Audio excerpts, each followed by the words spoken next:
सभी मित्रों को नमस्कार। आज हम नींबू की ऐसी दो किस्मों पर चर्चा करेंगे, एक कुंभकाट और दूसरी शाही सरबती। ये दोनों कागजी समूह की अच्छी प्रजाति है जिसको हम सलाद के रूप में या फिर शरबत के लिए जो भी कह सकें, जिसको हम अपने दैनिक जीवन में प्रतिदिन प्रयोग करते हैं।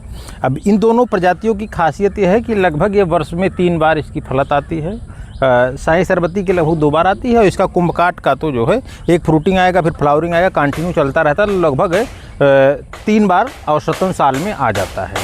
अब इसका जो टाइमिंग होता है, जो सामान्य प्रजातियाँ अपने यहाँ नींबू की खेती जो फेल होती थी, जब एक बार फ्रूटिंग आता था उस स्थिति में जो है अप्रैल के महीने में इसमें फ्लावरिंग आती थी, मार्च अप्रैल या मई तक जाता था। और फिर जब जो है आगे जाके वो जुलाई के आसपास इसका जो है फ्रूट हार्वेस्ट करने लायक होता था। लेकिन कुंभकाट ऐसी प्रजाति है जो आपका 3 बार देगा। एक बार तो उसी सीजन में जाता है तो थोड़ा कम देता है, लेकिन अब एक टाइम फिर से आ रहा है इस समय, तो वह जो है नवंबर के आसपास देगा और फिर उसी नवंबर तक हार्वेस्टिंग होगा। जो ये अभी फल आया हुआ है यह जो है अक्टूबर नवंबर तक जो है इसकी हार्वेस्टिंग हो जाएगी। फिर नवंबर में जो आएगा वह हमारा फरवरी मार्च में जो हो उसकी हार्वेस्टिंग होगी। तो जो ये आप सीजन की 2 फसलें जो मिलती हैं उस समय जो है बहुत ही शानदार रेट देता है। और इसका जो उत्पादन है और जो कागजी ग्रुप की और नींबू हैं उनकी अपेक्षा जो है काफ़ी ज़्यादा है। और जो इस फसल का अगर हम वज़न की बात करें तो 35 से 45-50 ग्राम तक एक का वजन, 50 ग्राम के आसपास तक का वज़न होता है, छोटे आकार की होती है।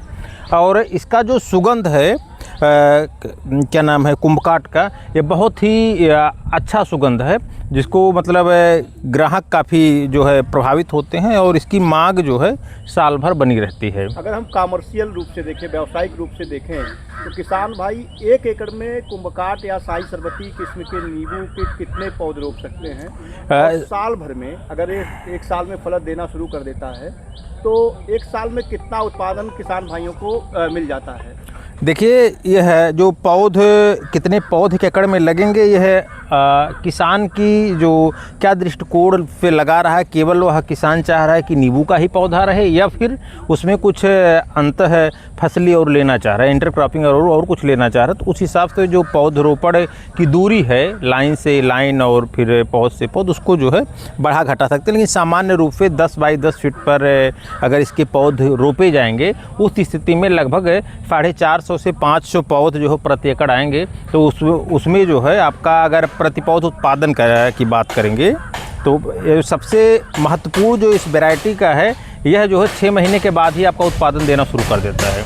अगर आप इस हाइट के पौधे लगा रहे हैं, 1.5 फीट हाइट के पौधे या 2 फीट हाइट के पौधे अगर आप लगा रहे हैं तो नेक्स्ट सीजन 6 महीने में जो है उत्पादन देना शुरू कर देता है और साल भर में यह कमर्शियल प्रोडक्शन दे देगा आपको।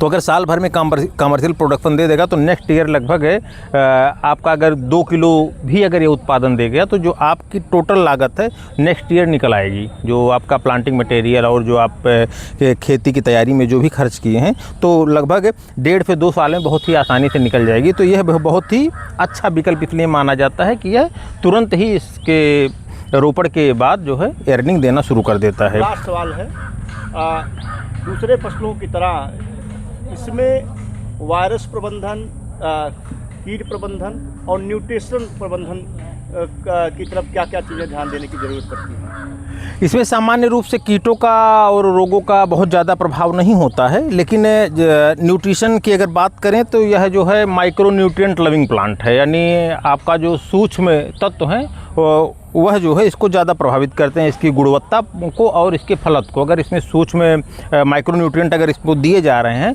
तो इसमें फलत अच्छी मात्रा में आएगी, साथ ही जो गुणवत्ता होगी फल की वो बहुत ही शानदार होगी। इसलिए माइक्रो न्यूट्रिएंट का विशेष ध्यान देना है। और रोग की जहाँ तक की बात है तो डाइवैक होता है, सिट्रस कैंकर होता है, ये 2 मुख्य रूप से रोग इसको प्रभावित करते हैं।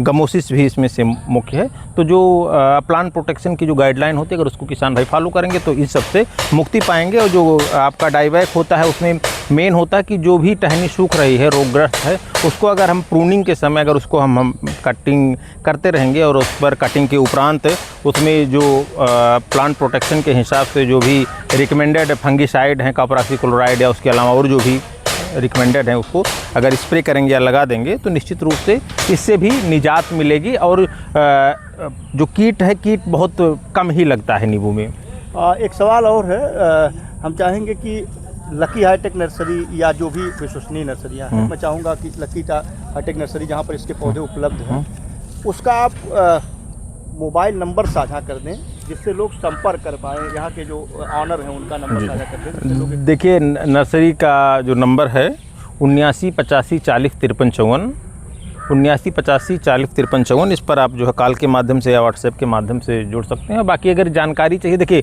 कोई भी पौध लगाएं, विधिवत जानकारी ले लें, खुद से रिसर्च कर लें। इस समय तकनीकी या फिर कहें सूचना का आदान प्रदान इतनी आसानी से इंटरनेट की दुनिया में हो सकता है, तो आप घर बैठे भी किसी भी संस्थान के किसी भी विश्वविद्यालय के प्रोफेसर से या फिर उस विभाग के विभागाध्यक्ष से जुड़कर आप जानकारी लेकर ही कोई चीज़ करें और आसानी से जानकारी निःशुल्क उपलब्ध है। बाकी जगह जो एक्सपर्ट होते हैं तो कुछ पेमेंट लेते हैं, लेकिन कृषि में सरकार है, फिर कंपनियां हैं, अगर कंपनियां भी अपने एक्सपर्ट देती हैं तो निश्चित रूप से खेती के लिए सामान्यतः निःशुल्क ही जो है परामर्श मिल जाता है। तो प्रयास करें, विधिवत जानकारी ले लें, क्या क्या कठिनाइयाँ हैं इसके पौधरोपण में, इसकी फलत कब आती है, मार्केटिंग में क्या समस्याएं हैं, प्रोसेसिंग में क्या कैसे क्या है, तो पूरी जानकारी लेके इस फील्ड में आएँ। अगर व्यक्तिगत रूप से मुझसे भी कोई आप जानकारी लेना है, जो भी थोड़ा बहुत जानकारी हमारे पास रहेगी वो भी हम आपके कमेंट के माध्यम से आप हमसे जुड़कर भी ले सकते हैं। व्यक्तिगत रूप से अगर आप यहाँ पर विजिट करके या हमसे व्यक्तिगत रूप से मिलकर भी अगर जानकारी चाहिए तो